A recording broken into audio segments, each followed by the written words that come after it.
Yo, yo, yo, yo, yo, yo, what's up, man? Welcome back. Welcome back to my page. How you doing? How your mama, how your cousin, how your brother and sister, Nim. Y'all know what it is. We are here for the farewell, for the goodbye of season 17 of The Real Housewives of Atlanta. Thank God. Before we get started, please make sure you are liking the video, commenting, subscribing. As I always say, y'all be coming back and watching the kid. I see the numbers. Just subscribe to me, okay? Please.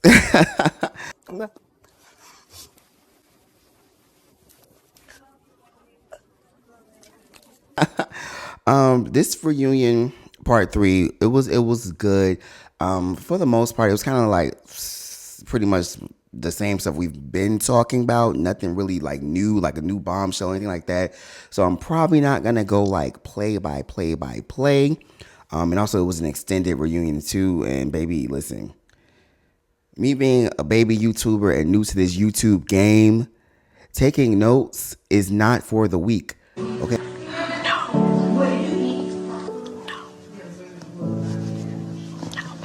Okay, it's not for the weak, because it's like, okay, what's important, what's not important? And I've just come to realize whatever I talk about is important. So if I miss something, y'all can talk about it in the comments, okay? And I can give my opinion on it then. Okay? Yeah, know that.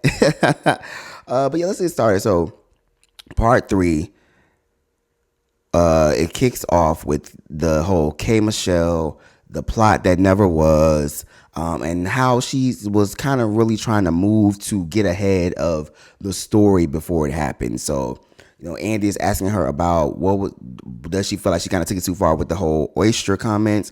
I've said this in the past. I didn't feel like there was any shade behind that. Baby, you need to check your oysters before you eat them. Oysters are aphrodisiac. They remind peoples of the female, anatomy. So it's just like, baby, like, where's the shade?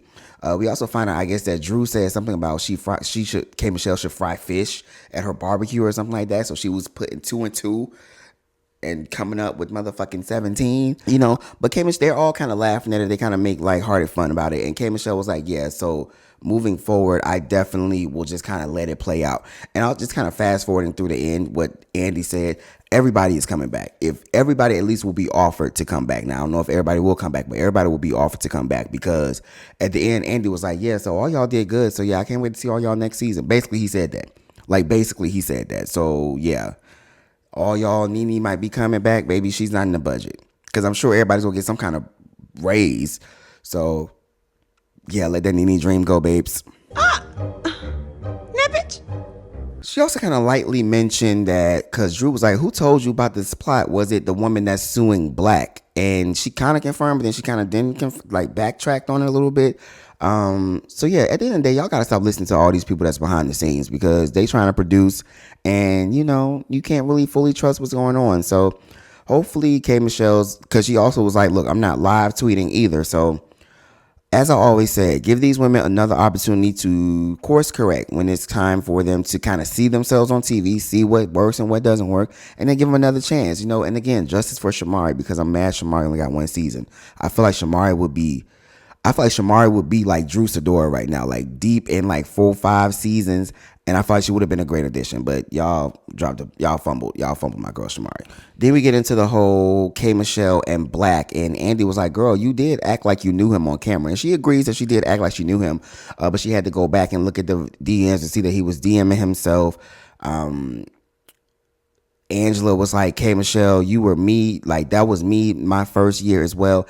And Kelly brings up a good point. Kelly's like, look, we're not gonna act like these women are above researching people's past and bringing it on the show. Okay. And to that point as well, Kelly, I say that with you as well. Like that relates to all of y'all. So you can't come from a standpoint of saying these women. No. You're not gonna say us. Because remember, we were introduced to you. You was talking about Porsha and Simon, and you was watching on as a fan. So you was like, why you still that lady husband? So you didn't know nothing about that in real time, but you came on from some shit from the blogs and all that shit. But also, Kelly, I'm gonna give you this. Kelly, this might be a surprise to y'all. I'm gonna give Kelly the MVP of the reunion. Well, I mean, look. Well, besides some Porsha. I'm gonna give it to Kelly because Kelly was holding down that right side of the couch by herself. Kelly was swinging every which way. She was not afraid to go against somebody. She was not afraid to jump in if y'all jumping in. And she did have some reads that landed. She definitely had some reads that landed because we kind of segue into before we get to that, they did bring up something about these women said something about K. Michelle, you were on Ambien. And Porsha was like, I never said that. And we see a flashback and it was Phaedra that said that. Now when Phaedra said it, I don't know if Porsha heard it because Porsha kind of was still talking. But yeah, Phaedra. And also, did y'all notice Phaedra didn't get no package? These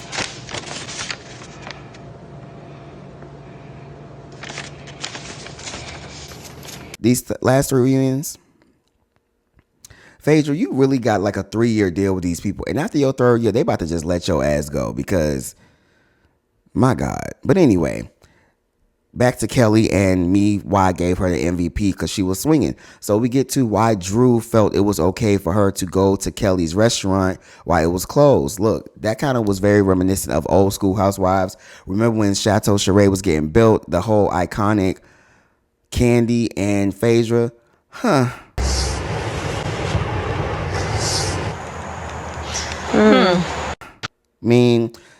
At the time, Funky Dineva even went down to Chateau Charade and did like an interview, and then like Chateau Charade, like that's a damn person.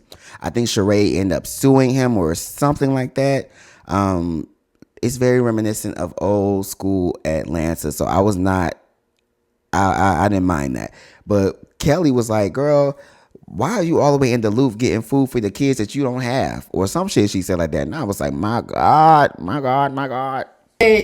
You know, you that girl, but I think that you that good comeback, you that good reading girl, but I fuck with that little thing, okay? Yeah. You're not that bitch or nothing, but you still ate that little one, thing, you ate that one thing. I mean, you eat a lot of shit, you eat a lot, but you ate that one thing.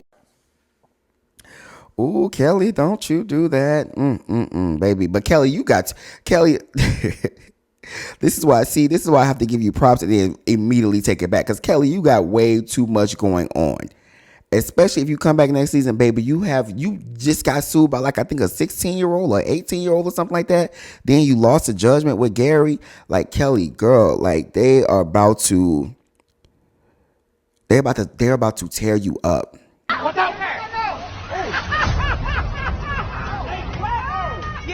Next season. And you coming back because I know you need get ready, Kelly. Get ready. And like I said, it was a lot of back and forth. Another point they kind of talked about, Andy asked Kelly was like, so why do you feel it was okay for Jarvis to pay for $70,000 worth of teeth, but why he didn't really help you with no bills? And she was like, who said he didn't? Now, I said this in the episode. I said this is the first episode when we saw Jarvis at the reunion. I don't think that's the same person, y'all. And I'm not even trying to be like funny. Jarvis had a different voice when he was those are not the same people.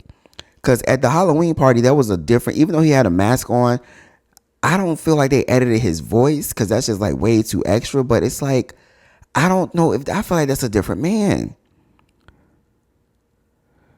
I don't know. But anyway, she says, who says he didn't pay for it? So shout out to her.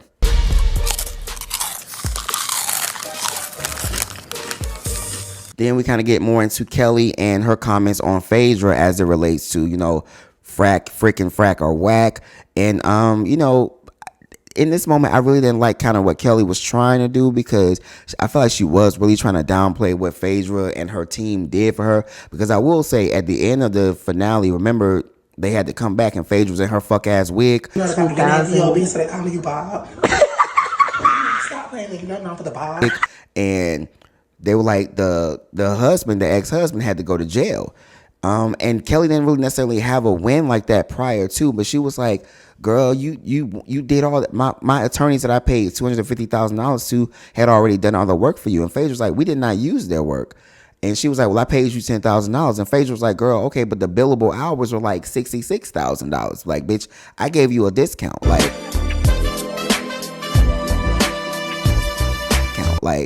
And I did win, and we were winning cases for you. So it's like, don't do too much. I just didn't like that. I felt like she was really in defense mode because, again, it's her versus the whole other couch. And Shamea definitely, Shamea, Shamea. I'm gonna have to save you for last. My sister done burnt too many bridges, and there's nothing I can do for her now. But I know she was on the ropes, but I just didn't like that. I didn't like that section right there. Phaedra throw some shade. Was like, look, I even presented you with restaurateurs, and Pinky's your friend. And she didn't do that for you. And Pinky was like, yes, I did. We had multiple conversations. But did you introduce her to restaurateurs, Pinky? Pinky, low key, you had your moment. Was that in part 2 or part 1? But Pinky, you didn't offer a lot this reunion either, low key. So then we get into the whole Angela and Amari of it all. And you know what?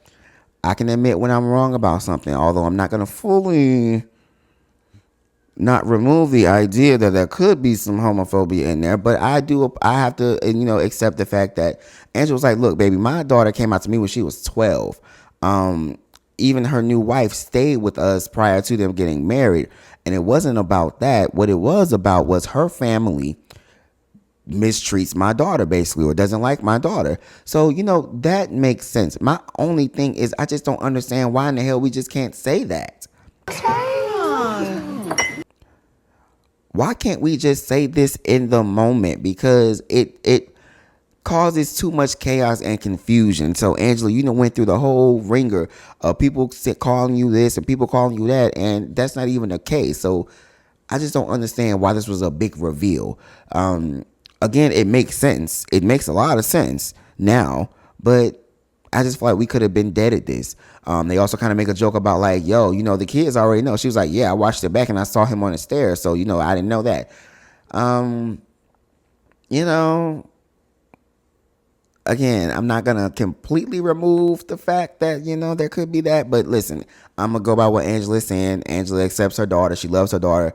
She seems to have love for the wife. It's just a matter of, look, you mistreated my child, so I can't fuck with you. And I can understand that, because who would want to marry into a family like that when your in-laws definitely become a part of these moments that you have to go through in life. So, there's that, but that can happen even in a heterosexual relationship as well. So I can understand her frustration in that. I think after that, it was either before or after that, we get into Cynthia and 50 Cent. Listen, Cynthia has it good. Cynthia is a friend of, she can only show what she wants to show. She was able to host a trip. She was able to be at the reunion for most of the time, because it seems like she only missed about 30 minutes of the reunion, because remember in part 1, they was like, oh wait, Cynthia got to sleep in, so maybe they filmed for like an hour before she came in. But Cynthia was there the whole time. There was no, all right, Cynthia. Cynthia even had goodbye words.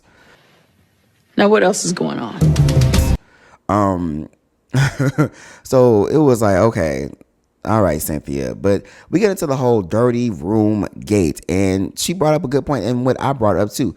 Y'all complained about this room being dirty. Y'all complained that y'all couldn't come to dinner, but yet y'all are filming literally 20, 30 feet away at the pool. So what was, and then when it got drama, when Angela and Pinky was going at it, y'all came to the damn table anyway and then sat down. And then they were like, yeah, we were still in our airport clothes, so that's why we didn't want to come. But again, y'all went and had a whole scene at the pool and then still came to the scene once y'all heard everybody was y'all arguing. So it was just very stupid. But Cynthia was giving it to Shamea, and Shamea, I'm just so disappointed in you. And I have a message for you, Shamea, because I still, like I said, I like Shamea. But Shamea, you have to do something that is very, very, very, very, very, very critical in order for you to survive on this show. I'm going to tell you what it is at the end. Speaking of Shamea, we kind of get into the whole, Shamea had a few moments this episode. One episode, we find out, unfortunately, that Shamea's surrogate did, unfortunately, have a miscarriage. I felt really bad for Shamea. I felt really, really bad for Shamea.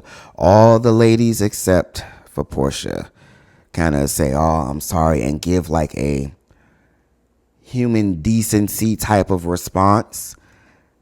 I don't know if they edited it out to kind of continue with the narrative, but it looks as though Porsha did not say anything. And let me tell y'all this. That was tough to watch. That was tough to see. That was uncomfortable. As a Cancer, I understood though. I understood because it's like, but also we don't. The thing about Shamea and Porsha is we really, as much as we think we know, we don't know. Like and that can go from seasons to seasons. People want to pull this example. Oh, she didn't go to her wedding. Oh, they didn't do this. Oh, Shamea was been showing text messages. We want to have all these examples from this show that we see a small fraction of time of a moment versus these people's this history behind the scenes and them actually growing up and stuff like that. So there's a lot of the story we don't know. So I don't know what has fully happened outside of the mama thing, because I don't feel like the mama thing is so big that you can't say, damn, I'm sorry about that. I know you really wanted that to the damn girl. But back to a cancer moment part of it, it's like, if you really are done with somebody, baby, you are done with somebody, and it is like you pull the plug. Like, there are no more emotions toward this person. Like, listen, every cancer I know is like that. And if you don't believe me, you can ask some family members that left. Okay.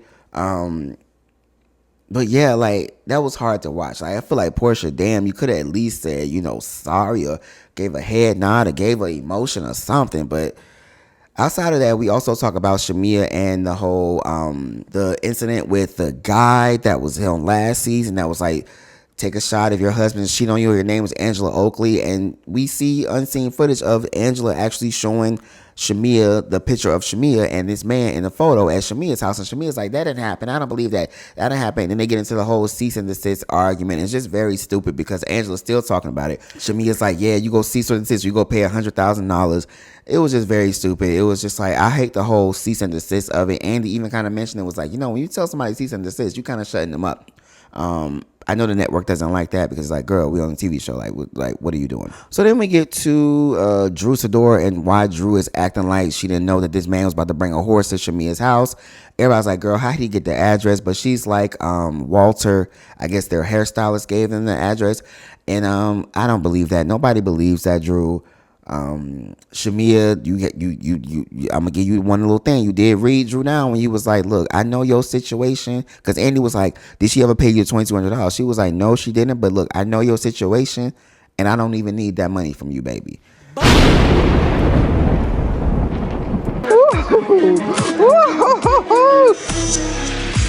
Drew, they whacked you twice, but you were still coming, but they whacked you twice.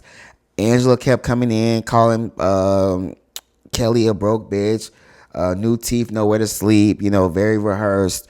So that was that. So then we get into the very uncomfortable segment of Porsha and Shamea. And what it all just boils down to is there is no return.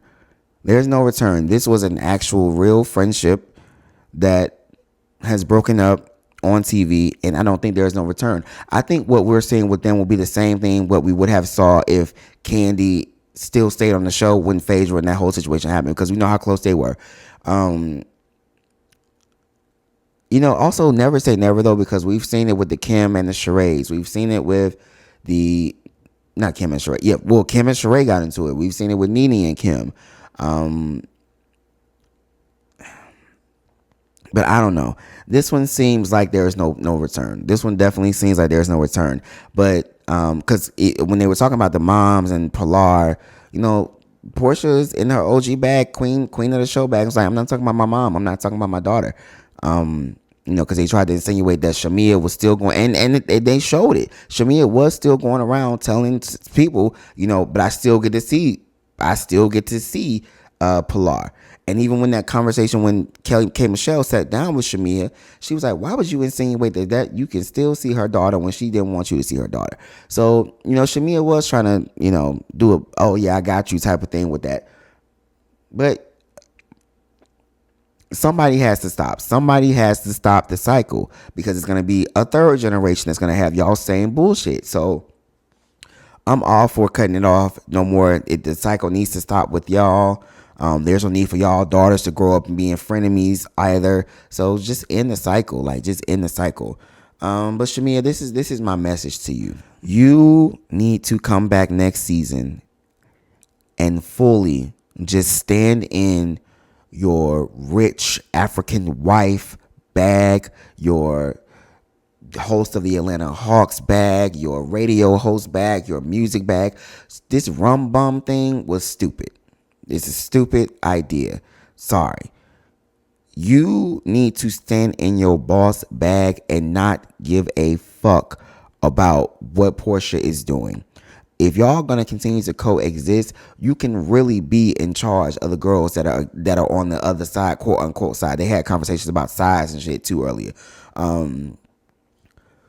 You hugging these damn women at the end because you and Cynthia made up, and you was like, okay, Cynthia, I'll meet you, give me a hug. And then you went down the line and looked stupid as these women. Them women didn't even stand up for your ass. And okay. I am furious. Ashamed of yourself. Are you not embarrassed? This is really embarrassing. And you over there hugging them. Cynthia is the only one that stood up for you. Everybody else is like, okay, girl, you looked foolish. And you was irritating Kelly too, because there was a few moments where Kelly was like, this bitch. But it's like, Shamea, that people pleasing shit, you need to leave in season 17. I'm hoping you watched yourself. I'm hoping you watched how they didn't give a damn. And I'm hoping you come back and you be the rich.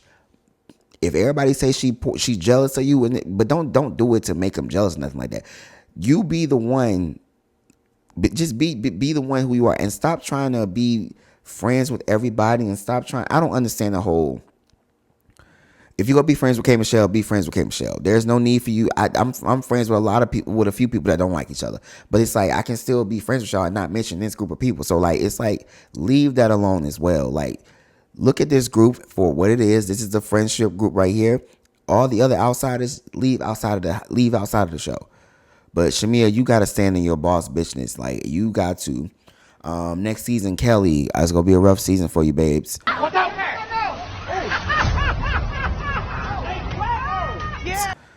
It's too much tea out on you right now in the blog, and I know you're trying to be lighthearted right now about it. You know, you got your standard T-shirts, you got your QR code, not QR codes. You got your promo codes, the losers, and Angela, Fangela, Hater, whatever. You know, it's gonna be a rough season for you in the beginning, but I think you go bounce back. You have heart, I will give you that. I'm still not a fan, but you have a heart, I will give you that. Phaedra, I think maybe is your 3 seasons up already? You did Married to Medicine, you did Housewives. Maybe you got another season, but Phaedra, they about to get rid of you because they're not even showing your story. Pinky. Oh, I'm about to say. Oh, do I want to say this? My God, today. I like Pinky. I still want Pinky to come back. My thing is, I sometimes we have like Eva. Remember when Eva was like Eva when she came? Eva was a ra-ta-ta-ta-ta-ta. Then she got pregnant. Then she kind of slowed down with filming, and then like her story kind of faded away a little bit. And I feel like that's another reason she didn't come back either. I hope the pregnancy doesn't slow you down outside of the normal things that a pregnancy will slow you down for. So, you know, I'm hopeful you can still have that ra-ta-ta. K Michelle, I think you've learned from what you're going to have to go through. I think K Michelle's going to come back and be phenomenal next season. Porsha, I think you definitely going to have to step it up next season as far as being the boss bitch. Okay, cool. We see you with Sway now. So I see y'all already kind of doing it. I'm seeing you speaking engagements, stuff like that. I want to see boss bitch Porsha.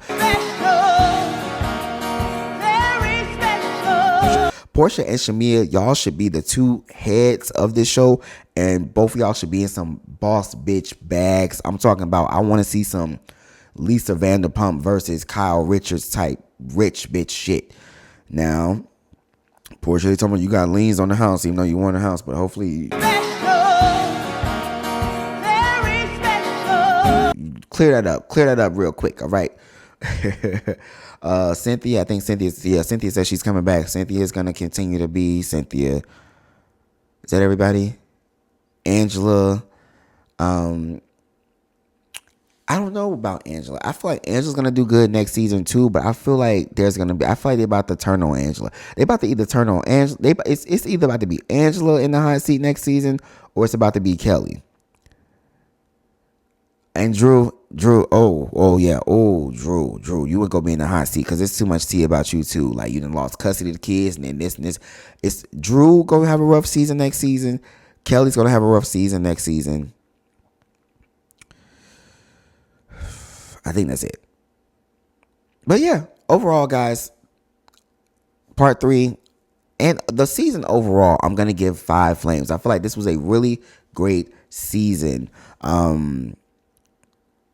Like I said, bring everybody back, give everybody an opportunity to correct themselves. I'm rooting for this season. I will say, as a new YouTuber, it has definitely been.